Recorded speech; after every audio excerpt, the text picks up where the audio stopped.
Kriminologi. Topik ke-56 dari 75 topik. Kejahatan-kejahatan tertentu dalam konteks struktur sosial. Bagian pertama. Struktur sosial dalam masyarakat dapat menyebabkan munculnya beberapa kejahatan tertentu, di mana kejahatan-kejahatan tersebut didukung oleh perbedaan struktur sosial itu sendiri. Pemahaman dan persepsi yang salah oleh kelompok tertentu yang berada di dalam struktur sosial dapat menyebabkan dilakukannya perbuatan-perbuatan tertentu, yang dapat digolongkan sebagai kejahatan, yang sebenarnya menurut orang yang bersangkutan dimungkinkan dan dibenarkan karena dirinya berada dalam struktur sosial tersebut. Beberapa kejahatan tertentu yang akan diuraikan dalam bagian ini, di mana eksistensinya dimungkinkan oleh keberadaan pelaku dalam struktur sosialnya, adalah white-collar crime dan domestic violence. White-collar crime. Jika kita berbicara tentang kejahatan, pada umumnya kita selalu menunjuk pada jenis kejahatan yang biasa disebut sebagai kejahatan konvensional, seperti kejahatan terhadap harta benda, pencurian, perampokan, atau pembunuhan, perkosaan, serta berbagai jenis kejahatan yang dapat digolongkan sebagai kejahatan kekerasan. Dalam kasana kriminologi, suatu ilmu pengetahuan yang mempelajari masalah kejahatan, penjahat dan reaksi masyarakat, baik terhadap kejahatan serta penjahat sebagai pelaku kejahatan, dan kedudukan korban, disebut sebagai white-collar crime. Secara harafiah white-collar crime dapat diartikan sebagai kejahatan kerah putih. Istilah white-collar crime pertama kali dikemukakan oleh Edwin H. Sutherland dalam pidatonya di American Sociological Society pada tahun 1939. Naskah pidato tersebut kemudian dimuat dalam American Sociological Review pada bulan Februari 1940. Sampai sejauh ini banyak versi yang mencoba mendefinisikan jenis kejahatan ini, namun pada dasarnya semua definisi itu satu sama lain saling melengkapi, karena intinya adalah sama. White-collar crime adalah kejahatan yang melibatkan orang-orang yang dihormati dan berstatus sosial tinggi dalam memburu kedudukan mereka. Versi lain mengatakan bahwa kejahatan orang berdasi adalah penyalahgunaan kepercayaan oleh orang yang pada umumnya dipandang sebagai warga yang jujur dalam kehidupan mereka sehari-hari. Dari dua definisi di atas terlihat ada persamaan kategori kejahatan yang dimaksud, yaitu bahwa kejahatan tersebut dilakukan orang yang memiliki status tertentu dan kejahatannya menunjukkan pola yang sejenis. Akan lebih jelas lagi apabila dilihat siapa sebenarnya white-collar criminals. White-collar criminals adalah orang-orang yang pantas dihormati dan berstatus sosial tinggi yang terlibat kejahatan yang berkaitan dengan pekerjaannya.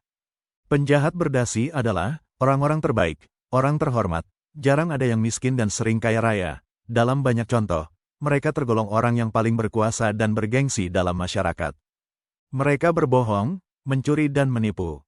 Jelas bahwa orang-orang yang terlibat dalam kejahatan ini bukanlah orang-orang yang katakanlah miskin atau berstatus sosial rendah, lower class.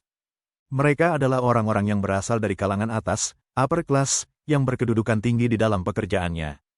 Namun perlu ditekankan bahwa white-collar crime jangan dikacaukan dengan pengertian kejahatan biasa yang dilakukan oleh orang-orang kalangan atas. Orang kalangan atas yang melakukan white-collar crime perlu dibedakan dengan orang kalangan atas yang melakukan kejahatan biasa, yang juga dilakukan oleh orang-orang dari kalangan rendah di mana penuntutnya didasarkan pada hukum kejahatan yang biasa pula. Jika orang-orang kalangan atas melakukan pembunuhan, perampokan, perkosaan, pencurian biasa, atau kejahatan biasa lainnya, mereka semata-mata adalah penjahat biasa dan dituntut sebagai penjahat biasa, tidak berarti bahwa para penjahat white-collar semata-mata hanya karena mereka adalah orang kalangan atas. Cukup banyak referensi yang membahas tentang tipologi dari white-collar crime ini. Namun dalam kesempatan ini dibahas tipologi yang diajukan oleh Klinert dan Queeny dan tipologi dari Conklin. Menurut Klinert dan Queeny, white-collar crime dapat dikelompokkan dalam dua macam perilaku, yaitu occupational criminal behavior dan corporate criminal behavior. Occupational criminal behavior adalah suatu perbuatan jahat yang dilakukan oleh seseorang yang mempunyai pekerjaan tertentu, dan oleh karenanya mempunyai jabatan tertentu. Perbuatan jahat yang dilakukannya adalah sangat berhubungan dengan pekerjaannya yang sah menurut hukum.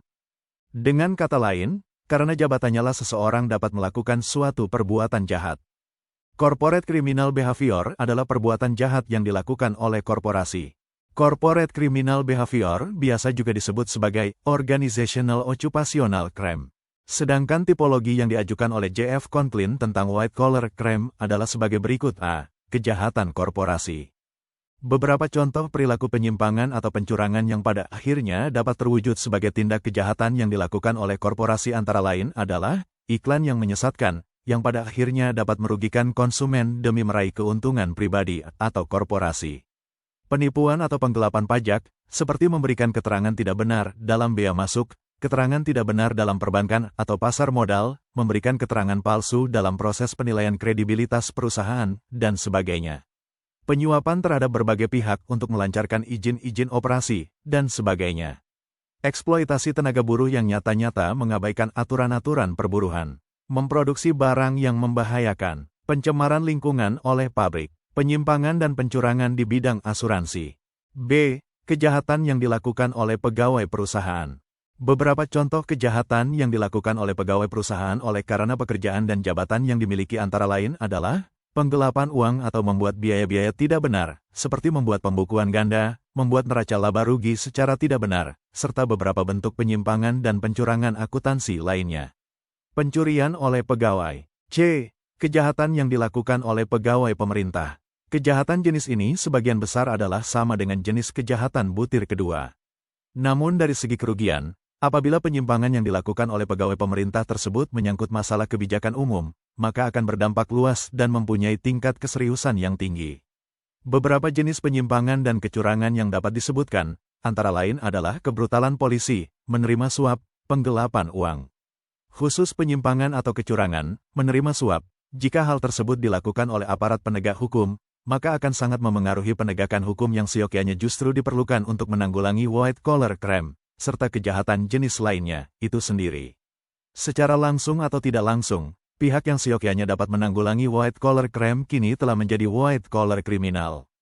White collar crime, suatu konsekuensi bisnis atau kejahatan. Hingga saat ini masih sering diperdebatkan tentang masalah apakah white collar crime ini adalah kejahatan atau bukan, khususnya dalam merujuk white collar crime sebagai kejahatan korporasi. Seringkali mereka yang dipandang oleh satu pihak sebagai white collar criminals tidak merasa bahwa dirinya adalah seorang penjahat atau telah melakukan suatu perbuatan yang dapat dikategorikan sebagai kejahatan. Tidak dapat dielakkan bahwa ada sementara moto yang berkembang di kalangan bisnis bahwa dalam mencapai keuntungan yang sebesar-besarnya haruslah dapat mempergunakan pengeluaran yang sekecil-kecilnya. Hal ini membawa dampak bagi timbulnya usaha para pengusaha untuk dapat menerobos peluang-peluang atau lubang-lubang dari hukum atau aturan-aturan yang ada. Dengan demikian, para pengusaha akan cenderung mengembangkan sifat yang menghiraukan apakah perbuatannya akan merugikan orang lain atau tidak. Bagi mereka setiap usaha haruslah dititikberatkan pada bagaimana mencari keuntungan yang sebesar-besarnya. Malangnya, andai kata sebagian masyarakat juga telah dirasuki persepsi bisnis semacam ini, yang pada gilirannya akan dapat lebih menyetujui perbuatan macam ini berkembang. Untuk menjawab hal ini, Edwin Sutherland mengemukakan dalilnya bahwa pelanggaran jenis ini, white collar crime, tetap dapat dianggap sebagai kejahatan, karena 1. Pelanggaran tersebut diakui oleh hukum sebagai merugikan masyarakat. 2. Memiliki sanksi yang sah yang memerintahkan pemberian hukuman untuk pelanggaran itu. 3. Tingkah laku yang termasuk di dalamnya pada umumnya dilakukan dengan sengaja dalam arti bukan secara kebetulan dan terjadi secara sadar oleh si pelanggar. Setelah kita coba membahas masalah white collar crime, maka harapan kita semua tentunya adalah kita akan lebih sadar dan mawas diri bahwa di sekitar kita ada suatu sosok kejahatan yang siap muncul sewaktu-waktu. Sosok kejahatan tersebut, pada satu sisi akan sangat menyenangkan dan berguna bagi kita, namun pada sisi lain akan dapat menjebak kita untuk menjadi seorang pelaku kejahatan atau sebagai seorang white collar kriminal. Adalah suatu layar yang sangat tipis yang memisahkan dua sisi di atas, menikmati atau menghindari kemungkinan kita menjadi seorang white collar kriminal. Makin tipis layar tadi makin tidak jelas sesuatu itu baik atau tidak, dan pada gilirannya akan lebih menambah sikap permisif masyarakat terhadap kehadiran segala bentuk white collar kriminal. Suatu renungan tentang peristiwa kejahatan yang berbeda akan dicontohkan.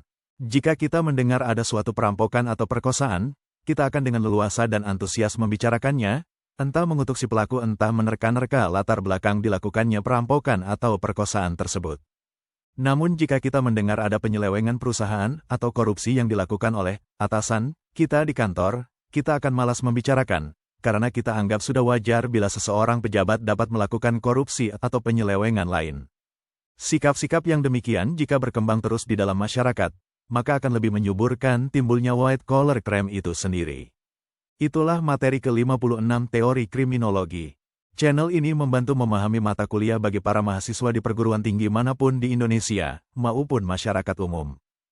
Video tutorial ilmu hukum, ilmu pemerintahan, ilmu komunikasi, ilmu manajemen, ilmu administrasi, dan lainnya disajikan di channel. Video tutorial dituturkan dan disubtitelkan agar dapat ditonton, dibaca, sambil didengarkan. Untuk pemahaman yang lebih baik, putar dan dengarkan video tutorial berulang-ulang. Subscribe dan like, agar Anda mendapatkan update tutorial lainnya. Bagikan link video ini, agar teman lain juga mendapatkan manfaat channel ini. Sampai jumpa.